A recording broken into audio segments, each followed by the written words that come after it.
पिछले वीडियो में हम लोगों ने देखा था लाहौर अधिवेशन के बाद पूर्ण स्वराज की मांग स्टार्ट होती है और दांडी मार्च उसके बाद पूर्ण स्वराज की मांग नहीं मानने पर दांडी मार्च और सबने अवज्ञा आंदोलन शुरू होता है गांधी जी द्वारा।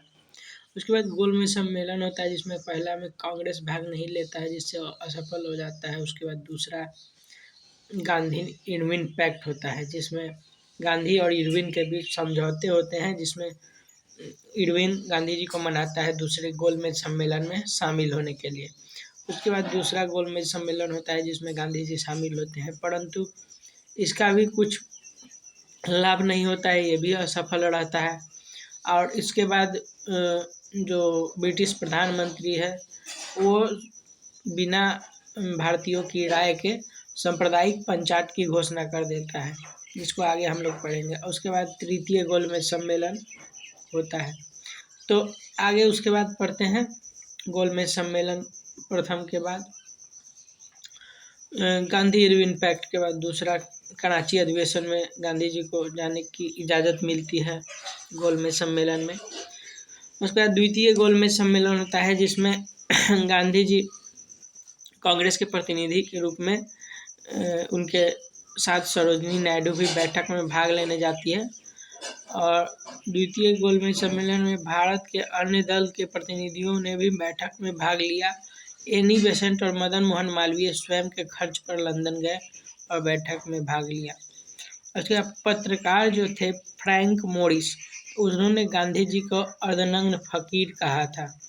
और जो ब्रिटिश चर्चिल था प्रधानमंत्री जो बाद में बना, वो विंस्टन चर्चिल, उन्होंने गांधी जी को ब्रिटिश सरकार की आलोचना करते हुए गांधी जी को देशद्रोही फकीर कहा है। दूसरा गोलमेज सम्मेलन जो है ये ब्रिटिश द्वारा निर्वाचन एवं सांप्रदायिक तथ्यों को प्रधानता देने के कारण ही द्वितीय गोलमेज सम्मेलन का भी कोई हल नहीं निकलता है और ये भी असफल रहता है। और 1 दिसंबर को सम्मेलन स्थगित कर दिया जाता है और गांधी जी खाली हाथ वापस बम्बई लौट आते हैं। पुनः फिर सविनय अवज्ञा आंदोलन का द्वितीय चरण का प्रारंभ करने की घोषणा 1 जनवरी 1932 को करते हैं।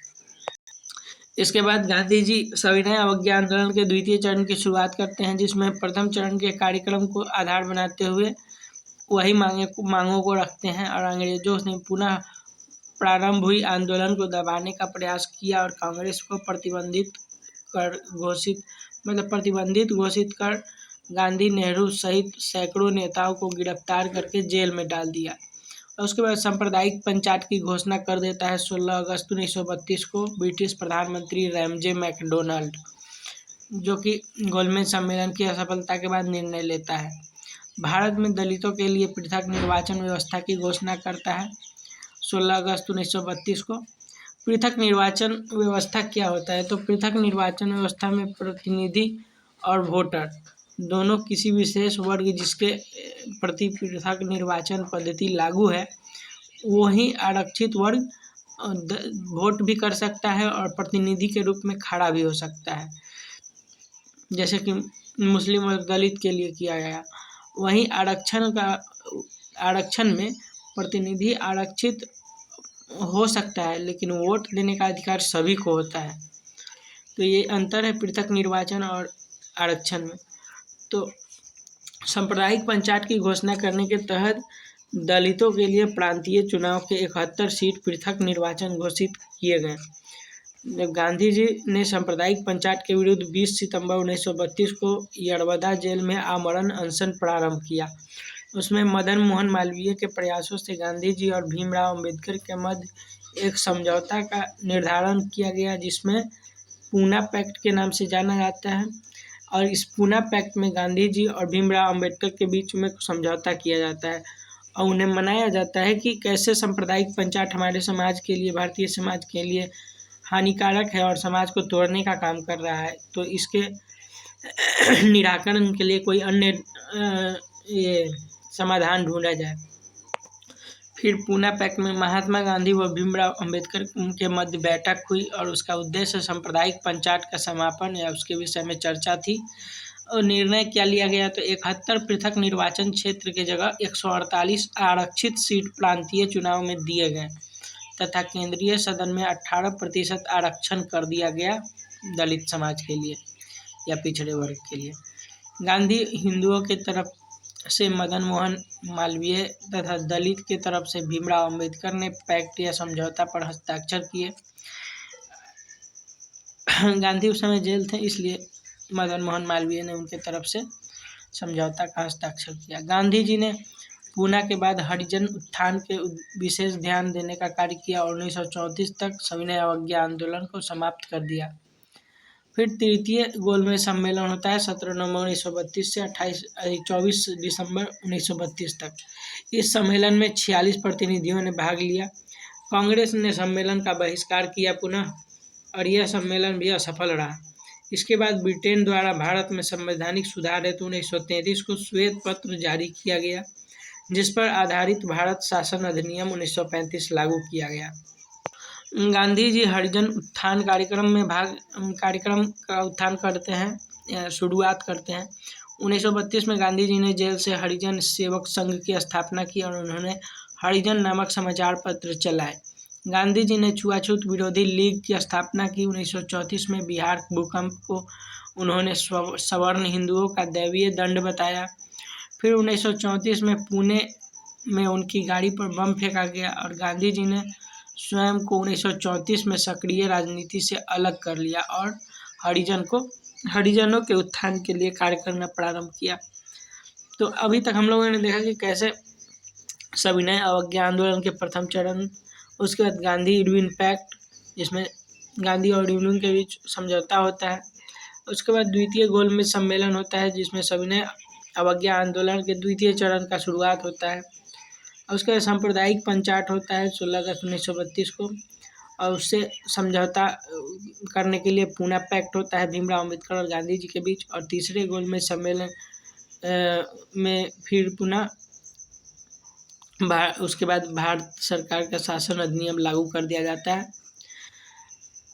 और सांप्रदायिक पंचायत का जो है विरोध करते हुए आगे की कार्रवाई की जाती है। उसके बाद भीमराव अंबेडकर, तेज बहादुर सप्रू, मोहम्मद अली जिन्ना तीनों सभी गोलमेज सम्मेलन में भाग लिए थे, सभी गोलमेज सम्मेलन में।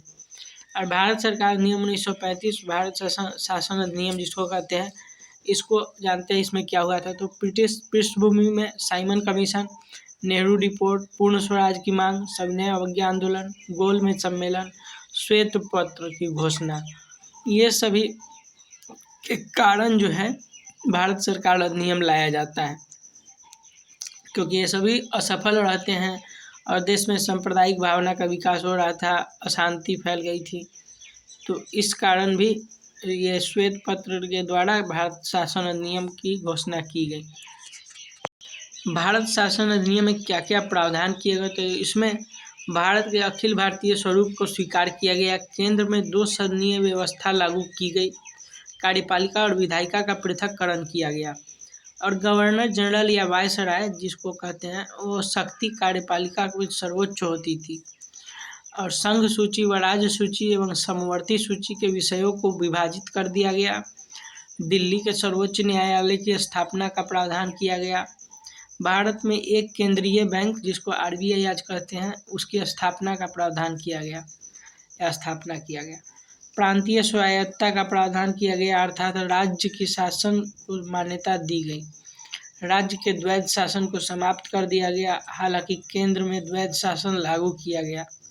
द्वैध शासन में 2 प्रकार के शासन थे, एक आरक्षित विषय पर, एक हस्तांतरित विषय पर।